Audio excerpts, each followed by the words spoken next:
outra questão também, nós acabamos de falar sobre ela aqui, mas é bom relembrar, né? Você vai usar a sua sagacidade, a sua experiência profissional, né? Tem que ser meio, né? Tem que ser meio usar uma bola de cristal em algumas situações, né? A gente às vezes vê os peritos em cada situação assim, que realmente, principalmente a experiência profissional dele, a visão dele é tão ampla que ele consegue vislumbrar o que aconteceu ali. Por isso que o perito é chamado o expert, né? Muitas pessoas querem iniciar na área da perícia, ok? Os bons ficam, tem sempre nomeação. Aquele que não tem essa sagacidade, principalmente em questões, em perícias complexas, né? Que depende realmente da experiência, da vivência do perito, é importante, né, que seja utilizado, né? O quanto que uma pessoa um profissional que não tenha tanta experiência, ele já não vai ter esse mesmo resultado no momento dessa pesquisa de campo, dessa perícia, dessa diligência no local, certo? Não utilizar estudos de assistente técnico. Isso é muito importante. Você é o profissional, você formou a sua convicção e você teve base para formar a sua convicção. Recentemente um aluno me perguntou assim, professora, não seria melhor, antes de eu entregar o meu laudo pericial, eu mostrar para o assistente técnico? Olha, você é perito, você é um profissional, certo? Você não vai realizar a sua perícia e nem concluir o seu laudo pericial através da análise do assistente técnico. Lembramos aqui, assim, nós temos um tópico, nós falamos sobre o assistente técnico, da importância dele e da demanda de um grande... Realmente existe uma demanda de trabalho para o assistente técnico. Ele é um profissional igual a você, perito, só que você, naquele momento, você está perito. Então, existe uma característica muito importante aí e que você deve ter um certo cuidado. Então, ok, o assistente técnico, ele está ali do seu lado, é um profissional com a sua formação, ele vai vislumbrar e vai fazer a análise dele, mas você, perito, vai fazer a sua. Você fala, o assistente técnico, ele trouxe algumas observações bastante interessantes. Você pode, claro, utilizar, né? Qual é o profissional que realmente, às vezes, uma segunda opinião lhe ajuda a esclarecer pontos importantes, né? Então, pode acontecer de o assistente técnico trazer alguma consideração no momento lá em que vocês estão realizando o trabalho de campo, estão fazendo a sua vistoria, exame ou avaliação, e que o assistente técnico teve uma abordagem que você não tinha pensado até aquele momento. Ok, nada contra, né? É óbvio que aqui para nós, você não vai colocar no seu laudo que o assistente técnico te deu uma boa ideia, trouxe uma... Não, você vai incluir, né, de uma forma em que você sabe como fazer, incluir em seu laudo, porque há de se considerar a argumentação trazida pelo assistente técnico. Mas não se utilizar dos estudos dele, né, aquela coisa do Ctrl+C, Ctrl+V, né, vamos copiar, ninguém cria, todo mundo copia, né? Não, você vai fazer o seu próprio trabalho, ok? Se houver necessidade de retornar ao local da vistoria ou da avaliação, não existe qualquer restrição para tal providência. Claro que não, né? Você é um perito, você está nomeado pelo juízo. Eu sempre peço aos meus alunos, assim, eu sempre sugiro, na verdade, aos meus alunos, que eles sempre comuniquem no processo. Bem, o dia da sua diligência vai ser comunicado, né? Então, você voltou ao local, você foi lá no dia, fez a vistoria, mas surgiu alguma questão que você precisa retornar ao local. Você faça constar isso no seu laudo. Em segunda vistoria, na data de tal, foi ratificado a ideia, enfim, você inclui no seu laudo, faça registro no seu laudo de que você retornou ao local 1, 2 ou 3 vezes, né? tantas vezes quanto você achar necessário. Afinal de contas, você é o perito nomeado, você precisa aprender a apresentar um bom laudo, né? E um bom trabalho, porque afinal de contas você quer ser nomeado, você quer continuar com boas nomeações, então você não vai prejudicar o seu trabalho porque você não vai voltar ao local da perícia. Então, não tem nada que impeça, ok? Que você faça uma nova visita naquele local, ou peça que ele traga novamente os contadores, por exemplo, né? Eles já analisam documentos contábeis, livros contábeis, enfim, uma quantidade muito grande de documentos, administradores, engenheiros com projetos e tudo mais. Então, ou volta ao local ou realmente pede para nova análise aquele documento, né? O importante é apresentar um bom laudo, ok? Outro ponto também, pessoal, a gente pode considerar, por exemplo, que a vistoria, o exame, a avaliação, a gente pode, muitas das vezes você vê diligência. A diligência do perito ocorrerá na data tal. A diligência engloba tudo isso aqui, tá? Porque diligenciar, né? Ir até o local, fazer um trabalho no local. Então, marcam o início da perícia. Em casos em que a vistoria, o exame ou a avaliação forem considerados necessário e imprescindível por você, perito, ok? O momento da vistoria, exame ou avaliação deve ser encarados como um desafio. Acabamos de falar sobre isso, né? Uma busca incessante de fatos e elementos que venham a ser imprescindível para a elaboração do seu laudo pericial. Só para ratificar aquilo que acabamos de falar aqui, ok? Outra questão importante também, uma consideração aqui, né? Não se influenciar por ideias preconcebidas trazidas nos autos. Nós já falamos, autor e réu estão se degradando, né? Então, você ao analisar o processo, você vai ler coisas absurdas de um contra o outro, né? Então, é melhor que você não se influencie por isso, né? Assim, nós advogados, quando advogando assim, a gente meio que se influencia e num primeiro momento, né? Enfim, estamos advogando para uma das partes. Então, nós temos a questão da parcialidade. Vocês são imparciais, o perito é imparcial. Então, aquelas questões já trazidas como resolvidas por autor e réu de uma forma tão enfática, né? E na verdade, trazida para os advogados que argumentam muito bem e tentam até convencer você, estão tentando convencer o juiz, imagina você, perito, né? Então, essas questões pré-concebidas já parece já estão finalizadas e concluídas. É bom que vocês não se influenciem e comecem a formar a sua concepção, né? A partir da sua própria análise, não na análise do que está acontecendo, das alegações do autor e do réu, né? Estudar os autos antes de iniciar a análise no local do exame. Acabamos de falar isso, quando você vai marcar a vistoria, o exame, ou a inspeção e tal, você já analisou o processo, já estudou o processo. Porque senão você, no momento que você chegar no local da sua diligência, você não vai se sentir muito confortável, né? Porque o assistente técnico que foi acompanhando as partes tem um enorme conhecimento do processo e você, perito, não tem.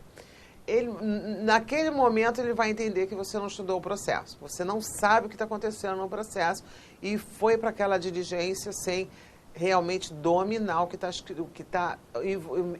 objeto da perícia e tudo que vem depois, tá?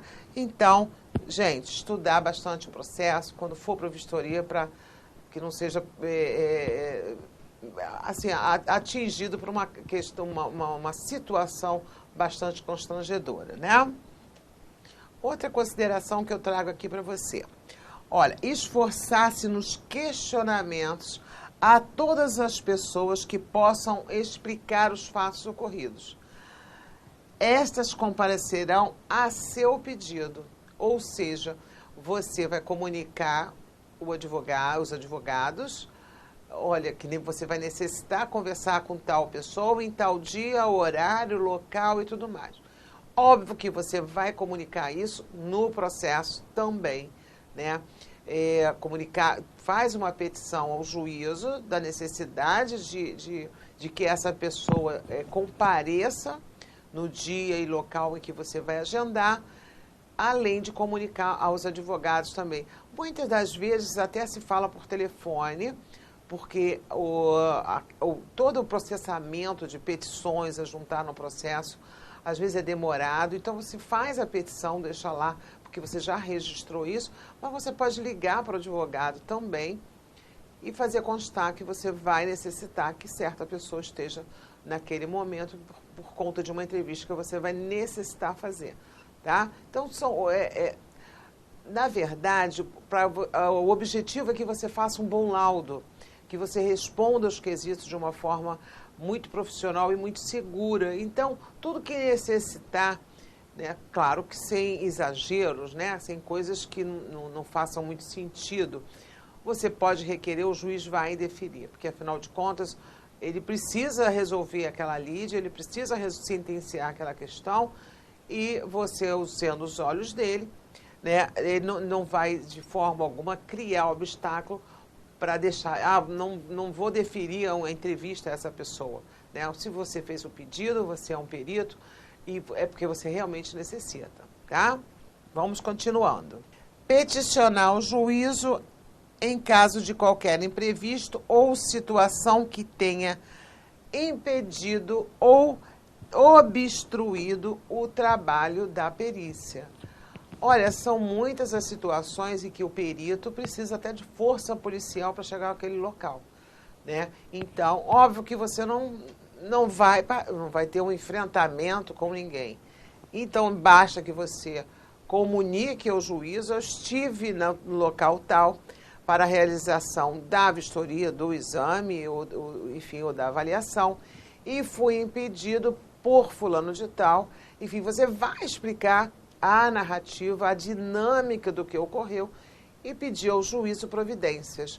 Muitas das vezes o perito ele vai até pessoalmente despachar uma questão dessa com o juízo, porque, mais uma vez falando, né, uma petição a ser juntada ao processo, mesmo nos processos eletrônicos, elas são demoradas e você precisa realmente elaborar seu laudo, você precisa cumprir os prazos determinados pelo juiz. Então, você não vai colocar às vezes, muitas das vezes, é preferível que você, além de protocolar a petição, ou de forma física ou eletrônica, você também vá até o juízo e despache com ele.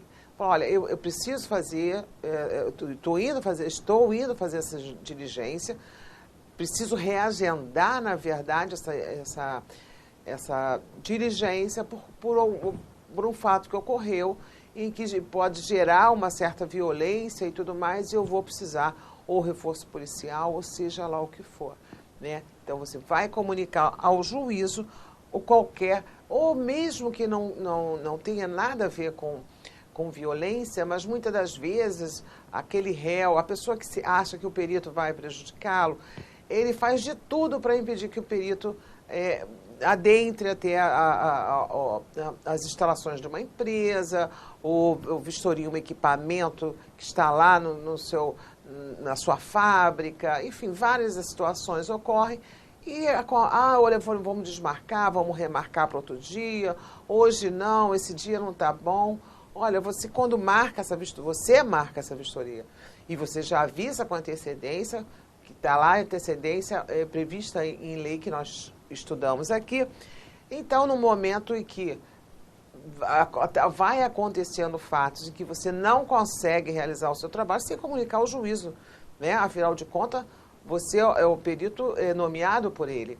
Não vai ficar aguardando que a parte, a seu bel prazer, disponibilize um dia e permita que você faça o seu trabalho. Então, não, você tem um juiz que vai tomar providências necessárias para que aquela perícia seja feita, sob pena da pessoa, da parte que requereu ou que necessita dessa perícia, ela perder essa possibilidade dessa prova, né?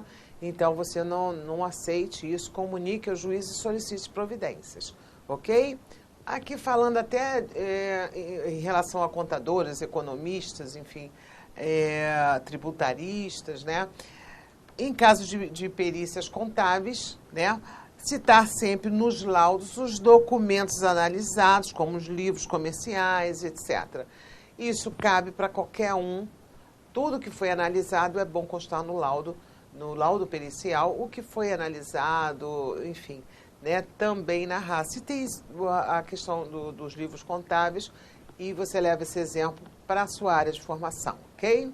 Outra consideração importante também é total dedicação e afinco no momento da vistoria, exame ou avaliação, pois a sua constatação será imprescindível à verdade dos fatos e desenlace do processo. Isso eu falo a todo momento aqui, mas não custa nada relembrar. Bom, vamos falar aqui também sobre a inspeção judicial, porque interessa muito a você, perito judicial.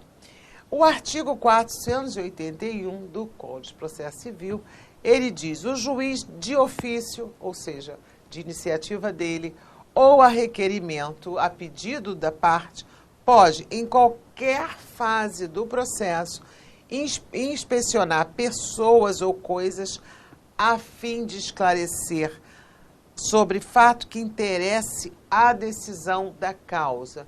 Esse artigo quer dizer o quê? Que o juiz também pode se deslocar até o local. Ele vai até o local e essa ida do juiz, essa inspeção feita é chamada inspeção judicial, ok? Artigo 482, ao realizar a inspeção, o juiz poderá ser assistido por um ou mais peritos.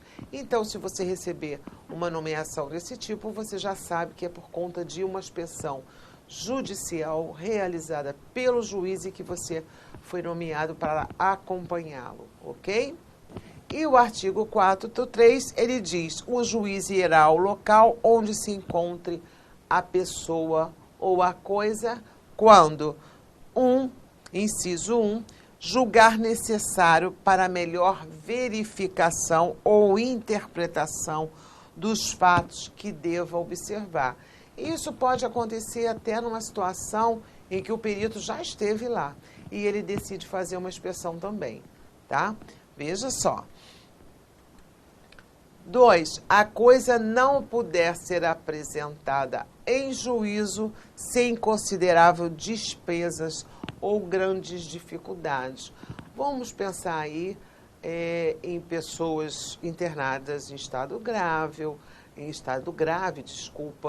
em máquinas e equipamentos de grande porte, né? E também em aeroportos, aeronaves e essas pessoas não tem condição de ir até ele, né? Então, são infindáveis os exemplos que nós poderíamos dar aqui. Ou determinar a reconstituição dos fatos, ok? Então, se faz necessário a inspeção judicial. Parágrafo único. As partes têm sempre direito a assistir à inspeção, prestando esclarecimento e fazendo observações que considere de interesse para a causa. Então, pode ser que você acompanhe uma inspeção dessa e esteja lá autor ou réu no momento da inspeção, porque, afinal de contas, a legislação diz aí que permite realmente que eles sejam presentes, ok?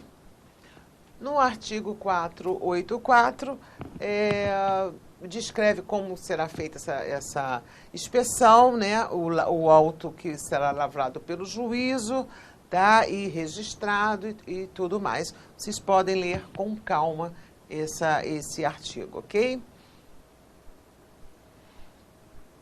Pessoal, eu trago aqui para vocês o termo de diligência judicial. tá? Então, nesse termo você vai colocar o número do processo, o juízo, juízo da primeira vara civil da comarca de identificação do diligenciado, quem vai ser diligenciado, a vara, você pode até colocar a vara aqui, tá? É a vara que te nomeou, né? O nome do autor, o nome do réu, o seu nome, você coloca a sua especialidade, o número do seu registro, pode ser até o registro do conselho, se você tiver um conselho, e o número do registro que você tem no tribunal, tá? E se já foi nomeado, as partes já tiverem assistente técnico, você pode mencionar aqui o nome do assistente técnico. Lembrando que se a parte quiser que a sua diligência seja acompanhada por assistente técnico, ele deverá informar isso no processo, né? Então, os termos da diligência, óbvio que você pode modificar mais ou menos a redação, né? Eu dou aqui um exemplo para você. Então, uma vez nomeado pelo ilustre juízo da tal vara, da comarca, você vai colocar da onde né? Ou nomeado pelo juízo, ou você pode ter sido também indicado pelas partes, também pode ser isso, né? Venho através do presente termo, em conformidade com previsão do Código de Processo Civil, que nós acabamos de estudar, e demais regulamentações, requerer sejam fornecidos ou postos à disposição para análise os documentos, se for documentos, esse termo nada mais é do que a sua comunicação para que no dia que você for fazer a sua diligência, tudo esteja disponibilizado para você. Seja documento, seja objeto, seja coisa, enfim. Você vai aqui adaptar a situação do processo ao qual você está nomeado, né, para inserir nesse termo de diligência. E aqui você começa a listar, inicia a indicar o que você na verdade, necessita que esteja disponível para você, tá? Lista tudo direitinho aqui e continua para que se possa cumprir o prazo estabelecido para elaboração e entrega do laudo pericial. Óbvio, você tem um prazo para cumprir, né? É necessário que os documentos, pode ser documentos, aquilo que eu falei, depende da situação, né? Você pode modificar aqui. Solicitados sejam fornecidos ou postos à sua disposição, dependendo que você pode até requerer que sejam entregues num local determinado, né? Ou você vai retirar, ou, enfim, postos à sua disposição até o dia tal, a hora tal, no endereço do perito do juízo ou da parte. Dependendo, vamos dizer, pode ser equipamento, pode ser pessoa, pode ser documento, deverá estar disponível onde? No seu endereço, né? Ou no próprio fórum, ou no endereço de uma parte ou de outra. Você adequa tudo isso aqui à situação do seu processo, do processo que você está trabalhando, ok? Solicita-se que seja comunicado quando os documentos tiverem sido remetidos ou estiverem à disposição para análise.